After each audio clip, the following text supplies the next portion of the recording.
Another video time, board review time. I feel like it's been a while since I've done a board review. Fresh one today, and we're going to look at essentially a factory classic really, but we've actually never done a board review on it. We just did a fresh stock drop of this board to Board Shop UK, so you can head over there. Today we're going to look at the Form Flowstik Pro.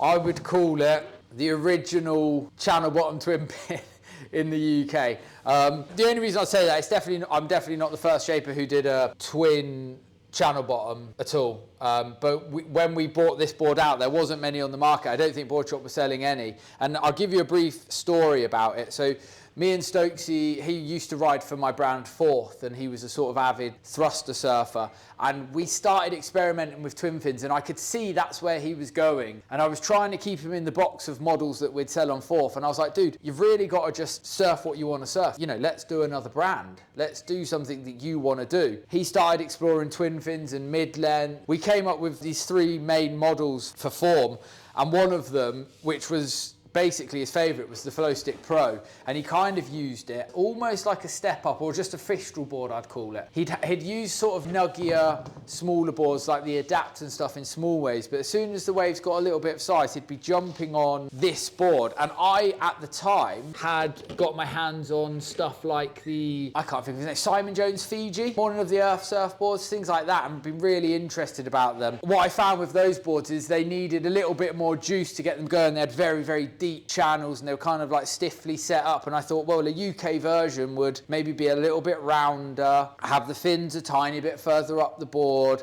slightly shallower in the channels, a little bit more single through the center, and I just, you know, I softened it up to make it better for flatter waves. Al jumped on it and absolutely loved it, and it instantly became a classic with you guys. Board Shop have sold absolutely hundreds of the Flowstik Pro, and we have just updated it for 2025. Some micro changes to the original. Basically what we've done is we've thickened the board slightly, especially up here, just to maintain some extra forgiveness so we can really be utilised as more of an all-rounder rather than just in the bigger waves. And we've kept the sort of elliptical rounder outline, but we've slightly narrowed the templates just to give it an extra bit of parallelity, again, for that drive. So instead of using it as more of a specialty board, you can really daily this board now. The more I've shaped twin fins over the last couple of years, the more I've come to realise that they're just really good all-rounders for the vast majority of surfers in the UK, while we've got those slopier waves. And anyone who's, you know, a bit more of a weekend warrior, a bit more of a sort of recreational surfer, someone who's not absolutely shredding, well, twin fins are going to give you a little bit of extra speed and make your board a bit looser. So setting the rest of the board up to be able to cope with those two parts of it being about speed, you set the rest of the board up to be about control, you end up with epic little numbers like this. Volume wise, you know, the 6.2 comes in at 36.6 litres, 6.4's like 39 and a bit. By the time you get to the 6.6s and 6.8s, you're well into the 40s, so it's loads and loads of foam.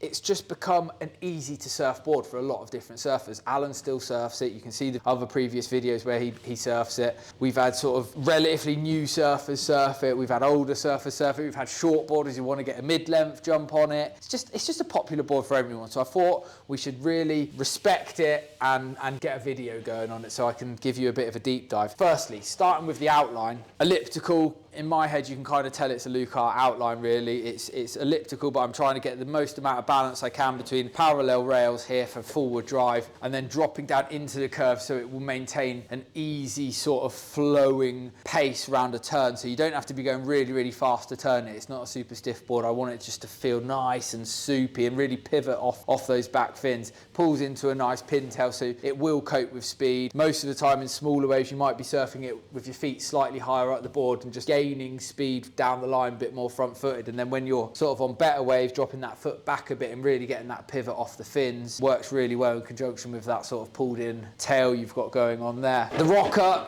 is, I guess it's kind of progressive. What you have is a continuous curve, but quite a low actual height of rocker. Nice bit of like sort of gradual flip in the nose, and same again with the tail. The tail is just slightly accentuated by the channels, so you end up with something that is pretty comfortable on rail and in the pocket, but when you're sort of stood a bit more neutrally, it still maintains that downlight speed. It's not got so much rocker that it's slowing you down. It's still got that trim, you know, the nature of the board is sort of trimmy and cruisy. So I've tried to get that best blend of rocker between sort of performance on rail and making sure you've got all those benefits of effectively surfing a mid-length. The bottom shape, you have, where's my rocker stick?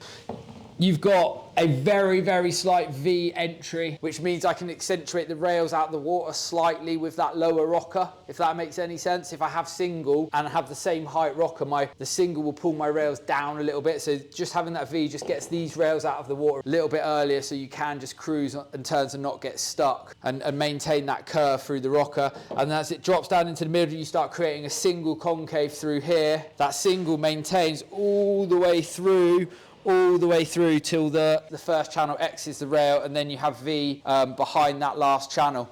And then obviously you have the 4 channel, which they're relatively light. All we're trying to really do is just get some sort of down the line lift and then some hold when you're doing the turns, because having the twin fin obviously makes the board quite loose and quite fast. So just trying to take out some of the curve when you're going down the line and just add a little bit of traction when you're pivoting through your turns. It just makes for a really nice all-round board, especially forgiving in slightly weaker waves. The deckline of the board is something that I've changed over the new model. Again, it's just a tweak, but a flattened deckline into a kind of pinched rail, and I just hold and maintain some of the flatness of the deck a little bit higher up the board and maintain that stability so you can surf it more neutrally. Again, we're trying to make it more user-friendly so you can use it in a wider range of conditions. As you come through to the tail, it sort of blends into kind of a bit more of a bladey tail. So still plenty of thickness in the center of the board for lots of platform, but the deck line just drops away at the tail and it gets flatter and flatter as it gets up to the board, and then it drops slightly at the nose here as well. So you kind of got that blend between stability but then being able to stick the rail in to do your turns if you want to get more aggressive. Then the rail is a hard edge that's relatively tucked up to the board past the first channel. As soon as you get past that first channel, it goes into a sort of pinched, eggy rail, if you like. So it's really soft to the hand. So I always quite like putting triplanes or softer, sort of grippier rails, soupier sort of rails, so you get that very smooth transitional feeling where you don't have lots and lots of release or something that's sitting too high in the water. It's about connectivity, it's about smooth, clean surfing and making sure you've got plenty of trim and flow, so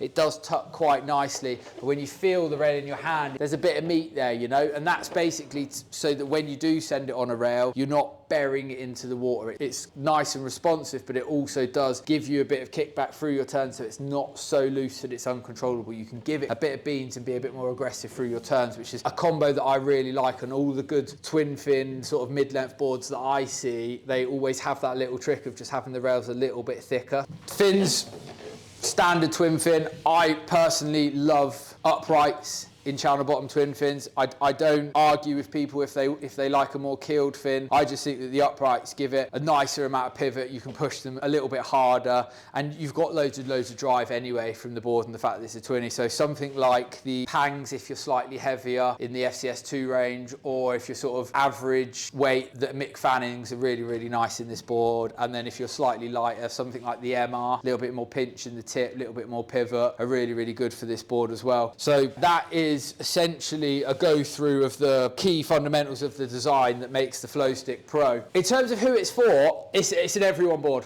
You know, we've had people, and this has been their first hardboard, predominantly lighter surfers. It's been a really good board for people who are shortboarders looking for something that they can chuck about a little bit. And then people like me who just enjoy riding mid-lengths and want something a little bit sportier and smaller. It really does fit everyone. It's easy to paddle. You can dive it at pretty decent volumes. There's no one it doesn't suit, but you've just got to be in the mood for twin fins and longer rail lines, essentially. And if you're in that sort of market, this is a really good board for you. In terms of where to surf it, we're trying to make this more of a daily. We're trying to really utilise the setup of this board as a daily driver. So I would say just your everyday waves, this will go in. We've tried to cater it more for your everyday waves. Of course, it's going to come into its own in cleaner, longer walls, as would anything with a slightly longer rail line set up as a twinny. So right hand, left hand point breaks, nice rolly waves, winter perfection, maybe even a trip down to Morocco. That's obviously where it's going to shine. But what we really want is for you to be able to surf this down your local and have loads of fun. So if you fancy daily in something that makes surfing easier, then it's definitely worth a little shout. In terms of where it sits in the market, I guess it's that new sort of mini mid-term, but obviously we've been making this board for sort of 6 years now, or iterations of it, and I'd say it's more of like a progressive mid-length. It sits with, oh, do you know any of the names of the twinny boards? Pyzel something, Pyzel do a twinny mid, something like that. CI mid-twin, yeah. Pucas, Axel Lorenz, shapes with the twinny as well. It just sits in there that you're going to know them by now. Like I say, when this first came out, and it doesn't mean it's the best one, it is, but this was the first one in Board Shop's racks that I ever saw. And then obviously there's more sort of classic versions like the Fiji from Simon Jones, and where people really got their inspo for the channel bottom twins back from sort of like effectively the 70s, but really kind of made popular again in sort of the late 2000s. It sits in a market that's relatively well sorted, but the fact that this is made with UK surfers for UK waves, I just think it gives it the edge on that average day. A board designed for the UK is always going to work better in the UK. That's just the way I look at it. But there are other options on the market, so it kind of sit in that progressive mid-length to slightly lower rail length mid-length, like we're calling the mini mids and stuff. So yeah, that is the Form Flowstik Pro. It is available right now in the racks at Board Shop. You can get a custom if you want to put some fancy design on it. You can even give us a shout now, because we can do custom orders in the Form Flowstik Pro for you, so you can give us a ring if you want any help. And I hope you enjoyed the video. Please like, comment, subscribe. Just remember, later on this week we've got the next stages of how to build a surfboard and some more exciting videos on people shredding, people building epic surfboards, and all the wonders that come with collab. Cheers guys, talk to you soon, bye. Woo.